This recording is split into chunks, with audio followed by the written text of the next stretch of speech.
যে এখন বিভিন্ন টক শোতে গিয়ে ইসকনের একটা ফিতা হাতে দিয়ে আঙ্গুল দোলায়। এ কি আসলে বিএনপি আসলে করে? ব্রাহ্মণবাড়িয়া যেখান থেকে সে রাজনীতি করার জন্য এমপি ইলেকশনের জন্য লাফালাফি করছে, ওই এরিয়ায় কেউ তারে চায় না। তার এরিয়ায় লোকজনরা বলে নডি রুমিন। নডির অর্থ কি আমি জানি না, আপনি জানেন কি না আমি জানি না। নডি না নটি এর অর্থ কি আমার ধারণা নাই। ওই এলাকার লোকজনরা বলে তারা নডি। আমি বললাম ভাই নডি নটি এটা কি, এর অর্থ কি? দর্শক কিন্তু আমি জানি না নডি বা নটির অর্থ কি। আপনারা যদি কেউ জানেন স্ক্রিনে আমারে লিখতে পারেন, আপনারা আমারে বলতে পারেন।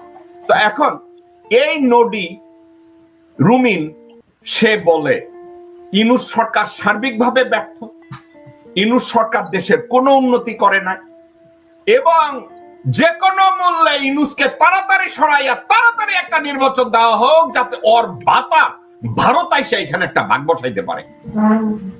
যে ব্যক্তি নিয়োগ পাওয়ার 3 দিনের মাথায় প্লট পাওয়ার জন্য পাগল হয়ে যায়, যে ব্যক্তি আজকের ইসকনের একটা ফিতা বাইন্দা লোকজনের সামনে রাবণের গীত গায়, সীতার গীত গায়, এর মতো লোক, এর মতো একজন নটি, তার উপরে বাংলাদেশের 17 কোটি মানুষ বা বাংলাদেশের রাজনীতি অথবা বাংলাদেশ জাতীয়তাবাদী দল এর মতো। ও একজনে লিখছে নটি মানে বেশ্যা। জাকির হোসেন সাহেব থ্যাংক ইউ, আমি নটির অর্থ জানতাম না, থ্যাংক ইউ, আপনি আমাকে যেটা শিখালেন, আপনাকে অনেক ধন্যবাদ। তো এর মতো একটা মানুষের প্রতি বাংলাদেশের রাজনীতি এর মতো মানুষের কাছ থেকে কি ভালো কিছু আশা করতে পারে? গমজিয়া আসার পরে হঠাৎ জড়াই ধরে কাঁদলো। সে বুঝছে যে এবার এখন নাটকটা করতে পারলে একটা পজিশন মিলবে, নাটকটা ঠিক মতো করতে পারলে আমার একটা ফায়দা আছে। এই জন্য একেবারে কাইন্ডা পেশাব কইরা বমি কইরা চিন্তায় পড়ছে। আমি যদি তাকে বলি সে একটা ব্যক্তি হিসাবে সে জাস্ট একটা উচ্ছিষ্ট সামাজিক পতিতা, উচ্ছিষ্টা, একেবারে একেবারে একেবারে নগণ্য শ্রেণীর লো লাইফ টাইপ একটা ব্যক্তি, যে স্বার্থের জন্য খালেদা জিয়াকে জড়াইয়া ধরবে, আবার স্বার্থের জন্য খালেদা জিয়ার পিঠে একটা ছুরি বসায় দিবে। আমি কি খুব বেশি বাড়ায় বললাম নাকি আপনার কাছে লজিক্যাল মনে হয়?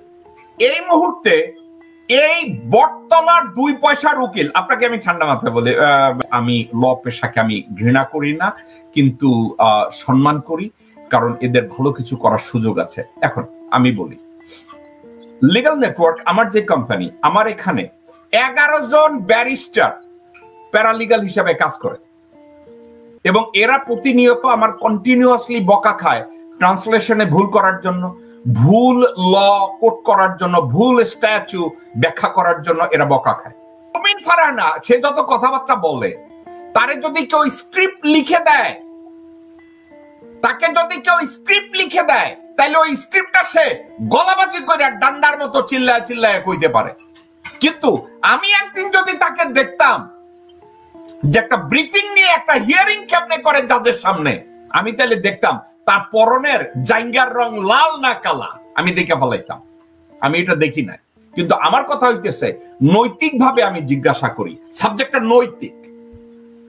আপনাকে যদি বলা হয় যে আপনি আটলান্টিক পাড়ি দিতে হবে একটা নৌকায় কইরা, এখন আপনি আপনার সাথে এমন একজন মানুষকে খুঁজবেন, নিবেন, যাকে আপনি 100% বিশ্বাস করেন যে আপনার প্রতি লয়াল, তাকেই আপনি আপনার সঙ্গী করবেন, কারণ আপনি আটলান্টিক পাড়ি দিবেন।